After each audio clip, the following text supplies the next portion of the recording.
Hello, this is Peter Bell, and I'm here with Mr. Geoff Schellenberg from Troubadour Resources. Hello, Jeff. Hi, Peter. Wonderful to have you. First chance to talk with you. And Troubadour, a new public company.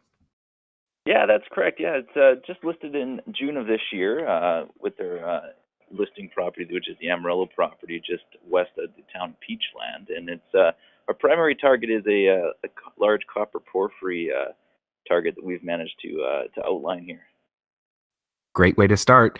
BC porphyries, they seem to be hot right now. We've been here before, and surely we'll be here again. But not too many people talking about Peachland and the Okanagan. Uh, Beautiful area, and appreciate on your website, some of the regional maps too that you have that make clear just how prolific some of the copper deposits in this area are. Highland Valley, on through to Copper Mountain to the south there. Stunning.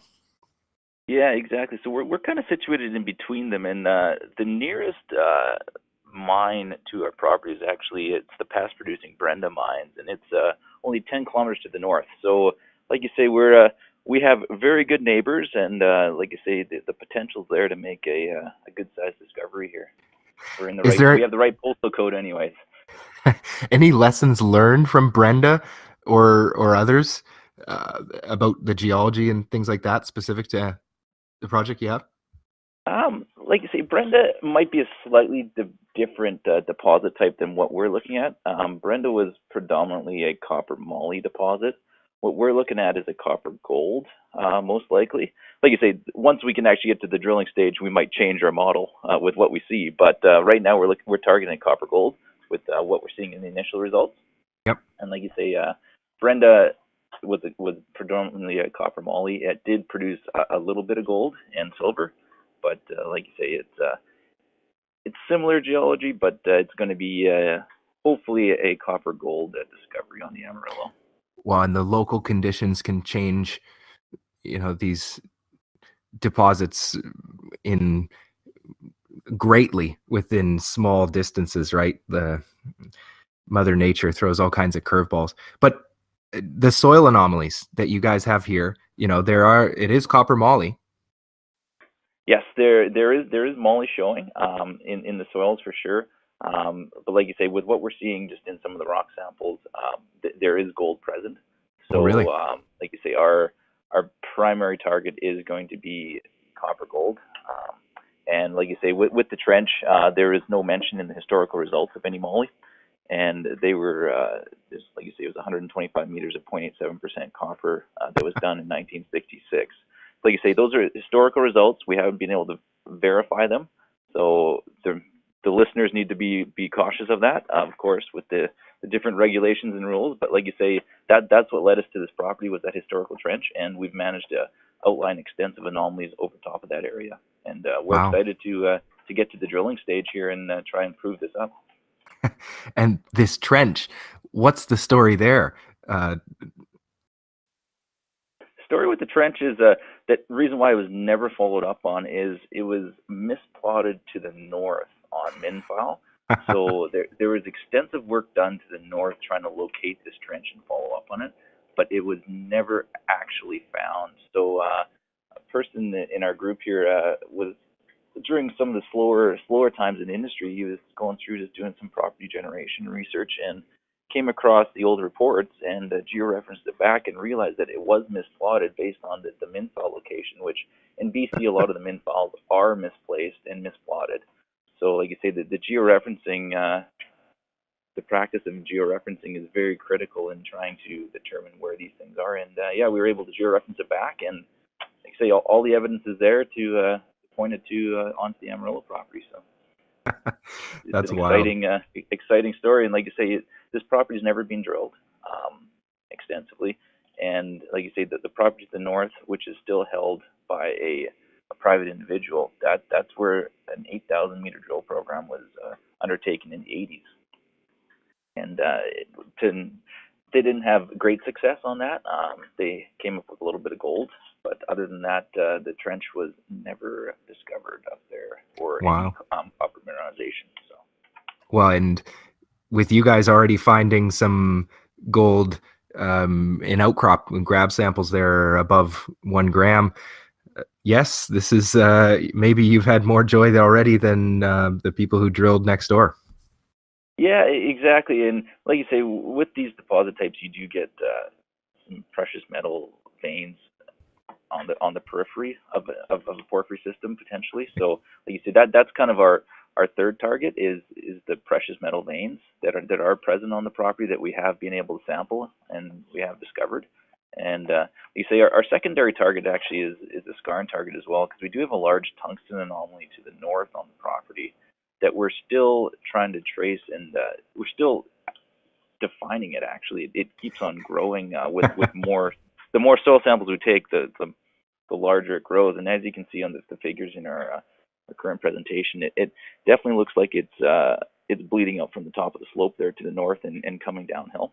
So Oh, like you wonderful. say, we're trying to pinpoint exactly where that's coming from still. So it's another exciting target on the property. But like you say, the primary target is that trench area, and we're going for copper Yeah. porphyry.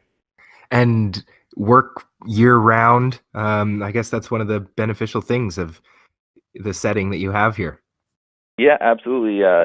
There's a great network of logging roads all through the property that are kept open year round by the logging companies as they are actively harvesting in that area, and they will continue to actively harvest in there for the foreseeable future. Wow, good. And I wonder, work plans or there's lots to discuss, right? History of the project, maybe in terms of who optioned it and what kind of work commitments you might have on it. Okay, yeah, the property when it was vended into Troubadour, it was a straight purchase agreement. So essentially, we ended up paying $10,000, and we issued 500,000 shares on listing of the company, and we entered into that agreement in the fall of 2016. So all those commitments have now been met. So we Great. are the 100% holders of the claims, subject to a small NSR Nice. that we can purchase half it back. Um, so, like you say, it's 100% owned, and we ended up picking up the ground peripheral to the core claims by staking. So, like you say, acquisition costs are quite low on this property. Yeah, I noticed the staking there. Good work on that. Yeah, like you say, the ground was wide open. So, like you say, when it's there and you're developing a target that looks like it has potential, you grab the ground. So, Wonderful. And the public vehicle, any comments on that? it was a long road to listing. Like you say, we originally set out on this venture just before the markets kind of hit the skids in 2013. So it kind of sat on the shelf there for a little while, and it was resurrected in the fall of 2016 with this property. And Yep. like you say, it just kept on snowballing, and we went through the listing, and we were successfully listed on the venture this June. And you say we're moving towards an exciting fall here, I believe. And just to confirm, excuse me, but was it an IPO or an RTO? It was neither, actually, Peter. It was a non-offering prospectus listing. So all the money and the distribution was all done when the company was private. So it was just a straight listing. So it was kind of an unconventional way to list, but it worked. Sounds like the So simplest way to list too, though, doesn't it? well, there was a little bit of a learning curve with it. It's not a very common way to list a company. Let's put it that way. But like you say, we worked through the process, and we got it done and crossed the finish line. So like you say, we're Wow. a fully listed vehicle here now. So Well, we're off and great. clean, clean, clean, right? The property terms there are clean, and having doing all the raising capital as a private company and then taking it public. Again, that sounds very clean to me. Um, and that's important in the junior mining stock market here. Yeah, absolutely. And like you say, the majority of the shares, they're quite tightly held as well. Yep. Within the shareholder base. And like you say, you can see by how the company trades, or the lack of trading. It basically trades by appointment. And but like you say, everybody's very excited about the upcoming drill program that we're planning for the fall of this year, and trying to prove up and punch a few holes into this historic trench area and see what the Amarillo has to offer. Wonderful. And the team around you, I see Gary Schellenberg there, CEO, chairman, director, a few others. It's a pretty small group here. It is, yes, and like you say, it's a tight group. And yes, Gary is a relation of mine. He is my father. So technically, it's a father-son team here. He's been in the industry since the '80s. So like I say, he brings a wealth of experience. Mike Sieb, another great guy. He was with Brilliant Mining, and like I say, he took that through and to a buyout. And yeah, like you say, there's Wonderful. a good group of experience there, and we're looking at actively adding to the team as well as we grow the company. So like you say, you can probably expect a few appointments in the near future as well. Exciting times. Yeah, absolutely. And like you say, it's in this type of market we're in, where porphyries are hot. We are definitely we feel like we're in the right place at the right time. Well, and how quickly November comes, and everybody else in BC, many of them shut down, and there's not a lot of exploration results coming out, or if they are, the market doesn't care because they're too late. So, Yeah, for you to be able to do real work there, it looks good.